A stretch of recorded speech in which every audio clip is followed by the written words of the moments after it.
నమస్కారం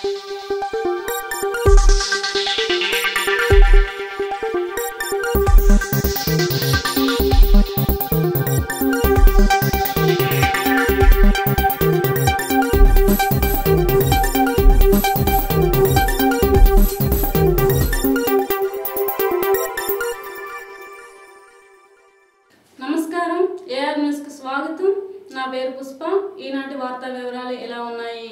శ్రీకాకుళం జిల్లా కేంద్రంలోని గుడి వీధిలో వెలిసి ఉన్న సుప్రసిద్ధ శైవక్షేత్రం శ్రీ ఉమారుద్ర కోటేశ్వర స్వామి వారి దేవస్థానంలో గురువారం నుండి దసరా శరన్నవరాత్రి మహోత్సవాలు వైభవంగా ప్రారంభమయ్యాయి. దేవస్థానంలో కొలువై ఉన్న శ్రీ రాజరాజేశ్వరి అమ్మవారి సన్నిధిలో ఈ 9 రోజుల పాటు విశేష పూజలు, అర్చనలు, అభిషేకాలు చేపట్టనున్నట్లు ఆలయ ప్రధాన అర్చకులు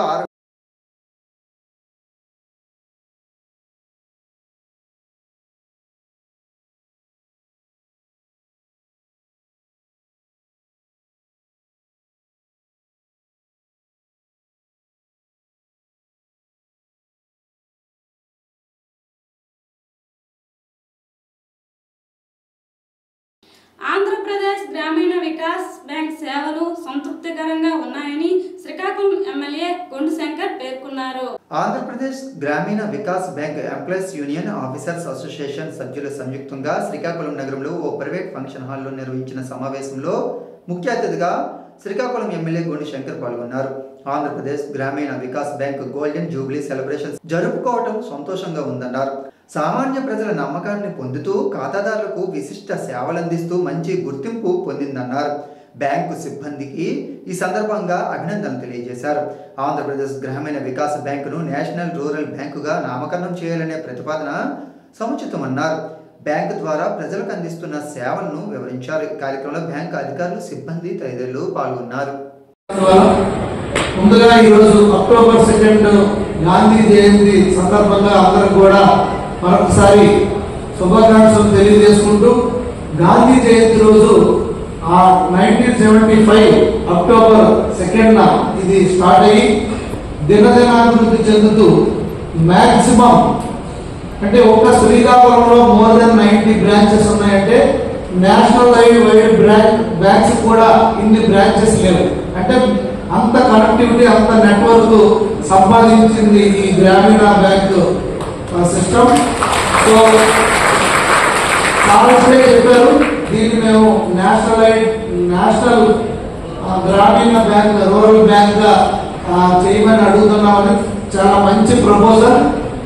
ఇది జరిగితే డెఫినెట్గా ఇది ఇంకా దీంతో ఢీకోవడం ఏ బ్యాంక్ కూడా సాధ్యపడదు.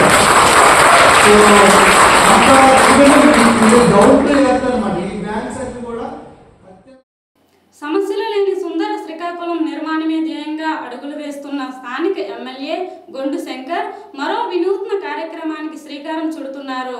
శ్రీకాకుళం నగరపాలక సంస్థ పరిధిలోని సమస్యల పరిష్కారానికి ప్రజలకు సదావకాశాన్ని కల్పిస్తున్నారు శ్రీకాకుళం ఎమ్మెల్యే గొండు శంకర్. ఈ మేరకు ప్రజల నుండి నేరుగా ఆయన వినతులు స్వీకరించనున్నారు. కార్పొరేషన్ కార్యాలయం వేదికగా శుక్రవారం ఎమ్మెల్యే గొండు శంకర్ ప్రజా దర్బార్ కార్యక్రమాన్ని ప్రారంభించనున్నారు. నగరపాలక సంస్థ పరిధిలోని అన్ని విభాగాలకు సంబంధించిన సమస్యలపై ప్రజల నుండి వినతులు స్వీకరించనున్నట్లు ఎమ్మెల్యే శంకర్ తెలిపారు. డివిజనల్ వారీగా షెడ్యూల్ రూపొందించామని, వ్యక్తిగత సామాజిక సమస్యల ప్రజా దర్బార్లో తన దృష్టికి తీసుకురావచ్చునని చెప్పారు. ఆయా సమస్యల పరిష్కారానికి త్వరితగతిన చర్యలు తీసుకుంటామని తెలిపారు.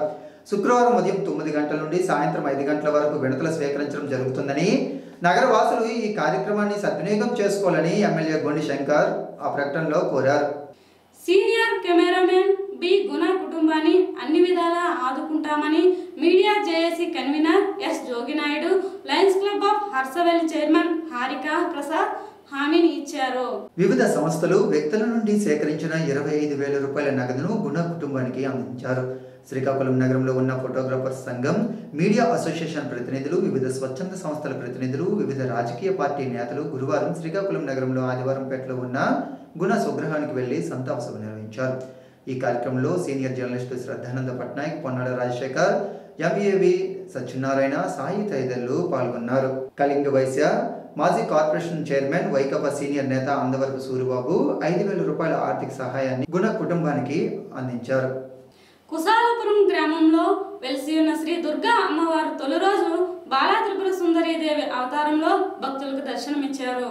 ఎచ్చెర్ల మండలం కుశాలపురం గ్రామంలో జాతీయ రహదారికి ఆనుకుని ఉన్న శ్రీ దుర్గా మహేశ్వర షిరిడి సాయి ఆలయ సముదాయంలో శరన్నవరాత్రి మహోత్సవాలు గురువారం నుండి అంగరంగ వైభవంగా ప్రారంభమయ్యాయి. ఈ సందర్భంగా ఆలయ ప్రధాన అర్చకులు కాశీభట్ల మురళీ శర్మ ఆధ్వర్యంలో అమ్మవారికి ప్రత్యేక పూజలు, విశేష అర్చనలు, అభిషేకాలు జరిగాయి. ఆలయ ధర్మకర్త కంచరాపు రాజారావు దంపతులు తొలి రోజు పూజా కార్యక్రమంలో పాల్గొన్నారు. విజయవాడ వరద బాధితులకు శ్రీకాకుళం మాజీ సైనికుల జాయింట్ యాక్షన్ కమిటీ 1,25,000 రూపాయలను అందజేసింది. ఈ మొత్తాన్ని కేంద్ర మంత్రి కింజరాపు రామ్మోహన్ నాయుడుకు చెక్ రూపంలో మాజీ సైనికులు అందజేయడం జరిగింది.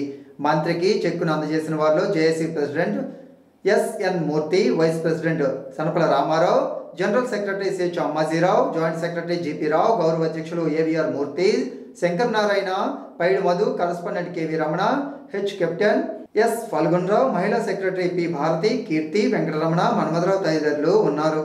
ఆంధ్రప్రదేశ్ రాష్ట్ర బాలల హక్కుల పరిరక్షణ కమిషన్ సభ్యులు గొండు సీతారాం ఈ నెల 4న శ్రీకాకుళం జిల్లా పర్యటనకు రానున్నట్లు కమిషన్ కార్యదర్శి ఎన్ పద్మజ జిల్లా కలెక్టర్కు సంబంధిత వివరాలను పంపించారు. గురువారం రాత్రి రోడ్డు మార్గాన గుంటూరు నుండి బయలుదేరి సీతారాం శుక్రవారం ఉదయం శ్రీకాకుళం చేరుకున్నారు.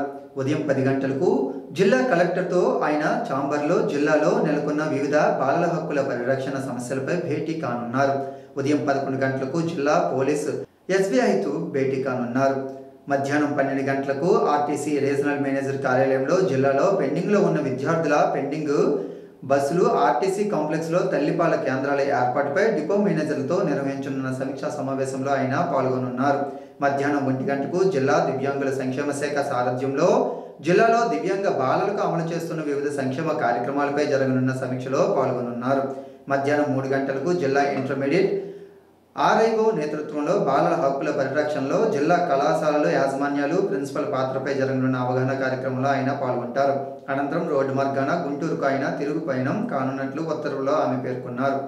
పోరాటాల ద్వారానే విశాఖ స్టీల్ ప్లాంట్ ను రక్షించుకోగలమని పలువురు వక్తలు కొనియాడారు. అఖిలపక్ష రైతు ప్రజా సంఘాల ఆధ్వర్యంలో శ్రీకాకుళంలో 7 రోడ్ల కూడలి వద్ద 3వ రోజు నిరాహార దీక్ష గురువారం చేపట్టారు. ఈ సందర్భంగా పలువురు వక్తలు మాట్లాడుతూ 32 మంది ప్రాణాలు బలిదానాలతో వామపక్ష ఎంపీ ఎమ్మెల్యేల రాజీనామాలతో ఏర్పడిన వైజాగ్ స్టీల్ ప్లాంట్ ఏ ఒక్కరి సొత్తు కాదన్నారు. వైజాగ్ స్టీల్ ప్లాంట్ ప్రైవేటీకరణ జరిగినట్లయితే రాష్ట్రంలో, దేశంలో యువత రోడ్డు పాలవుతారని వారు ఆవేదన వ్యక్తం చేశారు.